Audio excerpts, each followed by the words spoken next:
Bem-vindos ao IBRAcast, o podcast quinzenal trazido especialmente a você pelo IBRAC, o Instituto Brasileiro de Estudos de Concorrência, Consumo e Comércio Internacional. Nosso podcast vai explorar os mundos fascinantes e cada vez mais interdisciplinares do antitrust, do direito do consumidor, do comércio internacional e da regulação em sentido estrito. A cada episódio serão convidados especialistas, dentre autoridades, advogados, economistas e acadêmicos, para participarem dos debates mais atuais e relevantes das áreas de atuação do Instituto. Fiquem ligados e curtam o programa.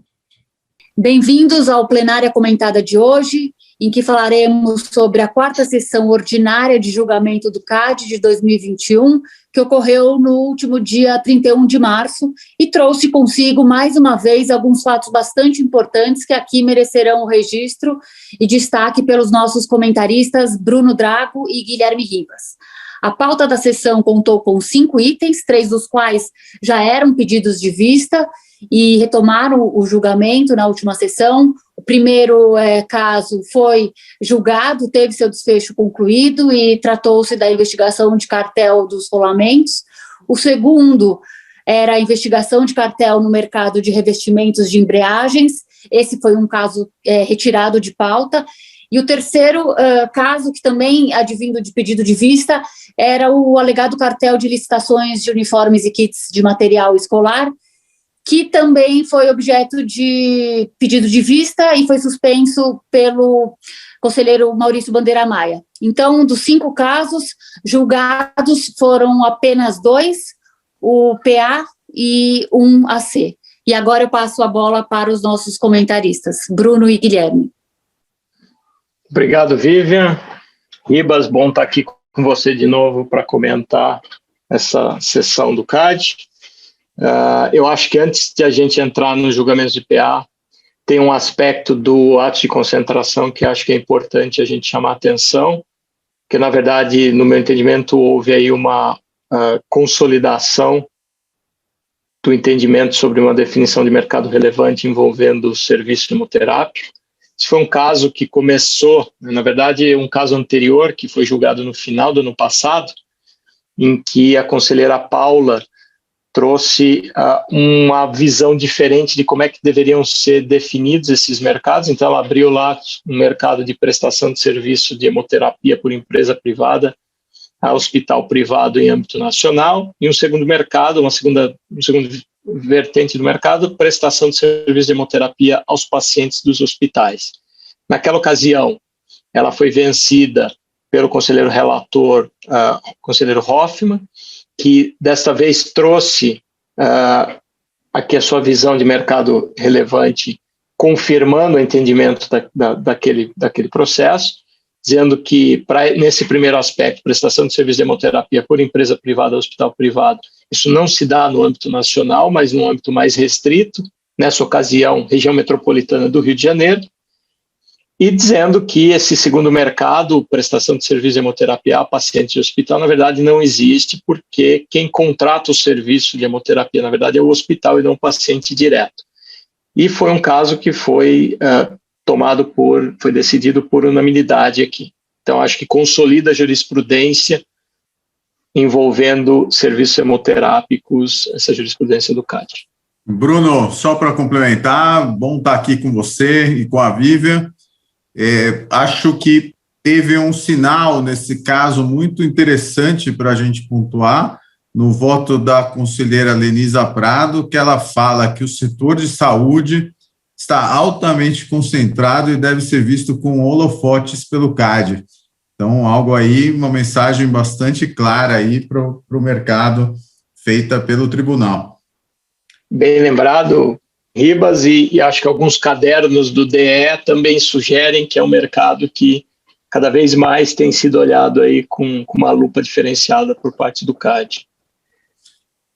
Passando para o segundo caso, acho que a gente podia destacar aqui no voto da conselheira relatora Paula Azevedo, inovações com relação à dosimetria da pena e a possibilidade de penalização e responsabilização de pessoas físicas não administradoras.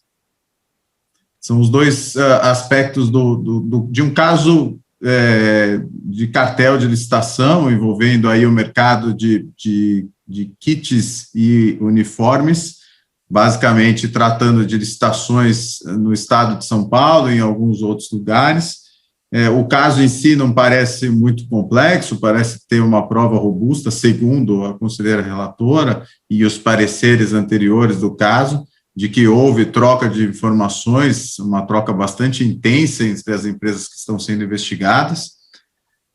Mas o que chamou mesmo a atenção foram esses aspectos. Primeiro, com relação à dosimetria, a conselheira Paula Azevedo traz de novo, ela já trouxe anteriormente nesse ano, considerações sobre a possibilidade de fazer o cálculo das penas, das multas com base na vantagem aferida, e com relação à possibilidade ou não de responsabilização de pessoas físicas não administradoras, a conselheira Paula Azevedo se alinhou com o entendimento recente trazido pelo conselheiro Sérgio Ravagnani, em outros casos ainda sob análise, de que essas pessoas não poderiam ser responsabilizadas e, portanto, sugeriam o arquivamento do caso com relação a elas. E para complementar, Ribas, eu acho que até ao final do julgamento, o próprio presidente lembrou aqui votos anteriores do conselheiro João Paulo, da conselheira Cristiane, que não traziam uma metodologia alinhada sobre a questão da vantagem auferida, dizendo que esta nova metodologia trazida pela conselheira Paula poderia ser, na verdade, considerada aqui, merecia consideração por parte do conselho. E no seu voto, a conselheira Paula mostrou que fez uma análise ali das metodologias utilizadas por outras autoridades, e ela destaca no voto que nenhuma autoridade ignoraria os fatores de ganho obtido e dano gerado.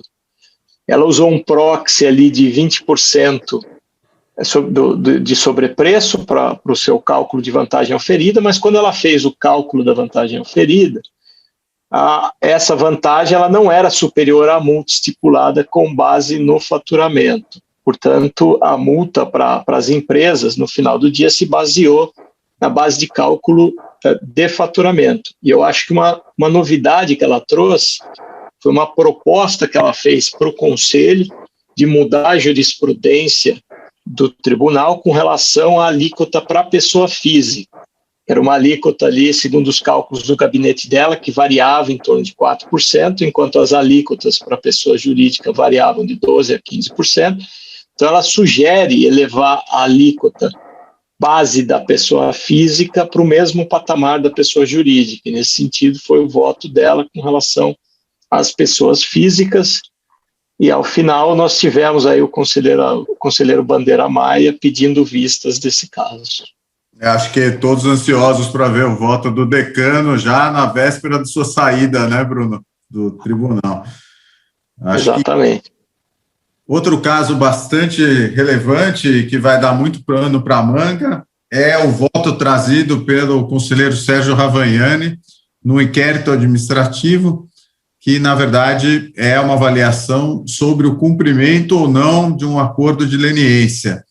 O nome da signatária da leniência é mantido sob sigilo, embora tenha vazado nos jornais no dia seguinte, não se sabe por quem, porque o CAD protegeu a identidade nesse julgamento, mas a decisão trata sobre o cumprimento.